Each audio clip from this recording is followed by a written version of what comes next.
Welcome back to Putzel Kitchen. Tonight we are having black bean burgers for dinner. And I like this Eden brand. There's something about the way that they can it that just, I guess is supposed to be healthier for you. The chemicals aren't able to seep in the way it's lined. Anyways, this is already rinsed and drained, so that's 2 cans right there. Then we're going to add some old-fashioned oatmeal. Don't use the quick cooking kind. Ooh, this isn't open. We're gonna use just the regular general old-fashioned, and it's 3/4 of a cup. And we're putting this all into the food processor. Okay, and then I have 2 garlic cloves. One is already sliced. We don't need to mince it, we can just slice it thinly because it's going to be chopped in the food processor. And 1 tablespoon of soy sauce or tamari. Pour that in.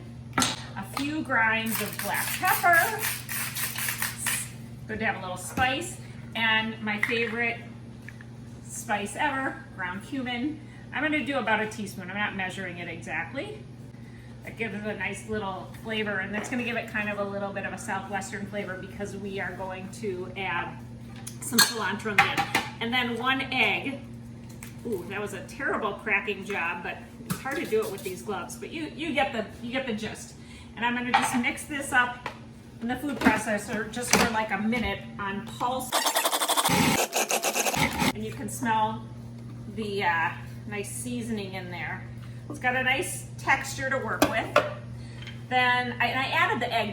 If you want it vegan, you can use 1 flax egg, but I added an egg because I think it helps it stick together. I did it before without an egg and it kind of fell apart. I have 3 scallions, so scallions thinly chopped. Then I have cilantro, a 1/2 cup of cilantro leaves chopped up here, whoops.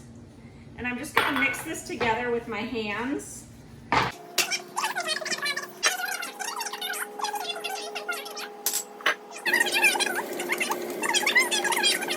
Concerned that it's not cooked all the way, just pop it in the oven or for a few minutes, or the toaster oven, just till you think it's baked through.